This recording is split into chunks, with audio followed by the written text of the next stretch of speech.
चारण साहित्य शोध संस्थान माकड़वाली रोड अजमेर तथा महर्षि दयानंद सरस्वती विश्वविद्यालय के इतिहास विभाग में संयुक्त तत्वावधान में बुधवार को पुरातत्ववेत्ता वीरेंद्र कविया की स्मृति में राष्ट्रीय संगोष्ठी का आयोजन किया गया। इसका विषय राजस्थान के पुरातत्व स्मारक था। राजस्थान केंद्रीय विश्वविद्यालय के कुलपति प्रोफेसर आनंद भालेराव ने कहा कि राजस्थान का इतिहास बेजोड़ है। लिपि के अभाव में लुप्त होने वाली भाषाओं और पुरातत्व के विषयों पर विश्वविद्यालय द्वारा कार्य किया जाएगा। छत्रपति शिवाजी महाराज ने औरंगजेब से डिंगल भाषा में ही बात की थी। बाजीराव पेशवा राजस्थान में 6 माह से अधिक समय तक रुके थे। राष्ट्र के सम्मान को जीवित रखने का कार्य विद्वानों ने किया है। चारण साहित्य शोध संस्थान के अध्यक्ष भंवर सिंह चारण ने कहा कि पुरातत्व में राष्ट्र की शिक्षा, संस्कृति और कला छिपी है। संस्कृति का दिग्दर्शन एवं कला का दर्शन करने के लिए पुरातत्व का अध्ययन करना होगा। राजस्थान में पुरातत्व सामग्री की प्रचुरता है।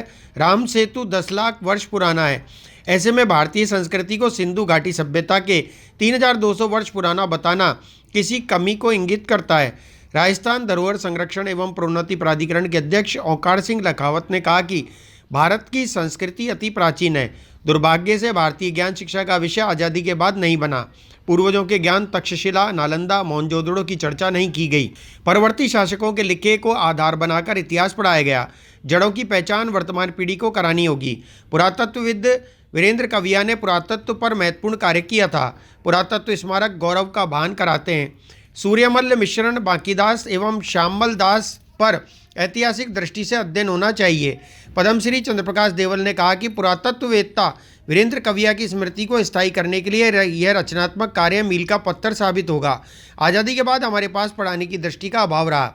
उत्खनन करने पर राजस्थान में 4000 से अधिक स्थल मिल सकते हैं। हमारी सभ्यता में समय की परिकल्पना रेखीय नहीं होकर चक्राकार रही है। इसमें शोध की दृष्टि से कार्य होना चाहिए। अभी भी देर नहीं हुई है। विरासत पर गौरव करना आरंभ करें। पुरातत्व विभाग की तकनीकी अधीक्षक धर्मजीत कौर ने कामेश्वर महादेव मंदिर के बारे में जानकारी दी। यह मंदिर 9वीं शताब्दी का बना हुआ है। इसका शिखर फासना स्टाइल का है।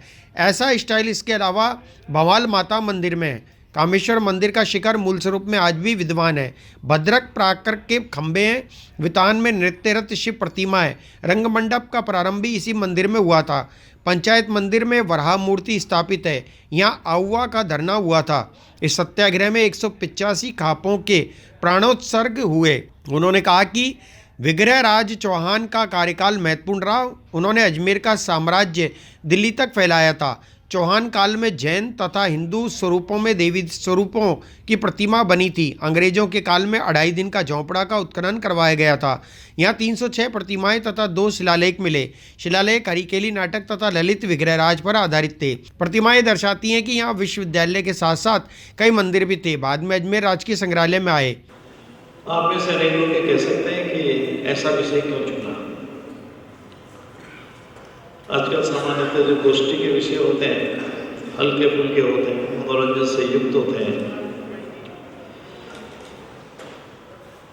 परंतु भारत कोई आज का देश नहीं है। कोई 1000-2000 साल पहले का ये देश नहीं है। प्राचीन देश है। दुनिया को जो बोलना नहीं आता था तो हमारे यहाँ भाषा का ज्ञान था।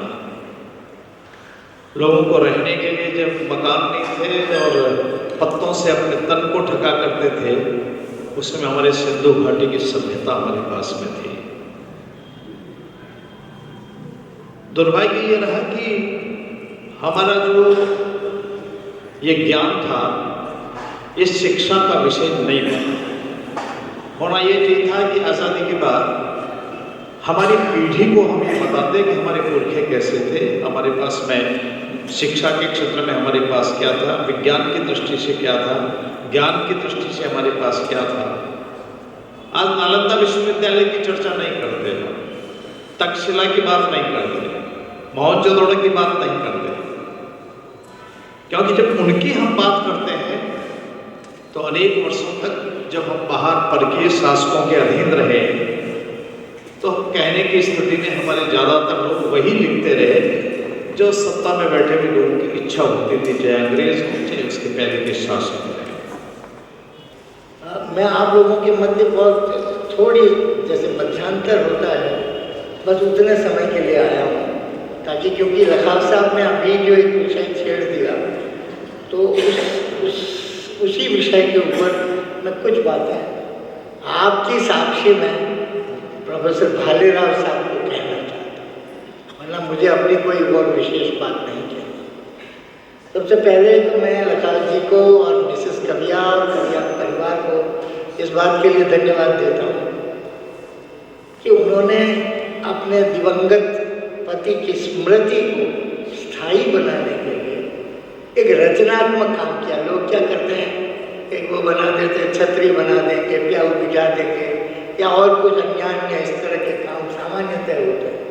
लेकिन आप एक क्रिएटिव क्षेत्र में, रचनात्मक क्षेत्र में, ज्ञान के क्षेत्र में, यदि जो कि उनका खुद का क्षेत्र रहा है, यदि उसमें आप एक नई शुरुआत करते हैं तो ये आप अपने उस विषय के साथ जाए।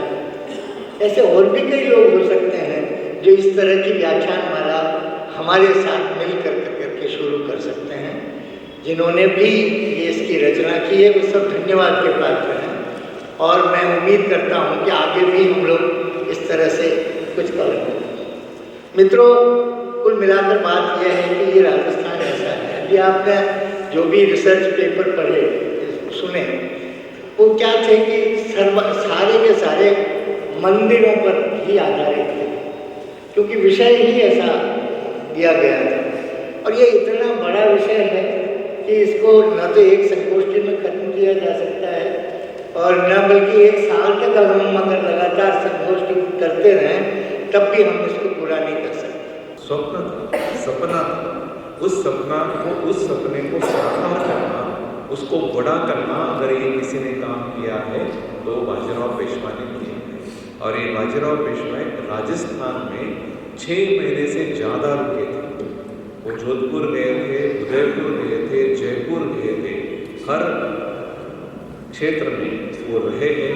एक महीना से ज़्यादा उस क्षेत्र में रहे। उन्होंने एक भाषा, एक सोच ऐसे अलग थी कि अगर दिल्ली का राज्य हमको नष्ट करना है, वहाँ हिंदवी स्वराज्य की पुनर्स्थापना अगर करनी है, तो जितने जितने हिंदू राजा हैं, इन सारे हिंदू राजाओं को एक करना बहुत जरूरी है। और राजस्थान में इतने ऐसे महान पराक्रमी एक राजा थे, इन सबको एक साथ करना ये बहुत जरूरी है। इसलिए वो राजस्थान आए थे।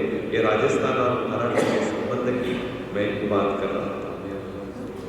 तो चारण साहित्य शोध संस्थान एवं इतिहास विभाग महर्षि दयानंद विश्वविद्यालय अजमेर का यह संयोग मुझे वैसे ही लगता है जैसे स्वामी दयानंद और मारवाड़ के चारण कवियों के बीच था।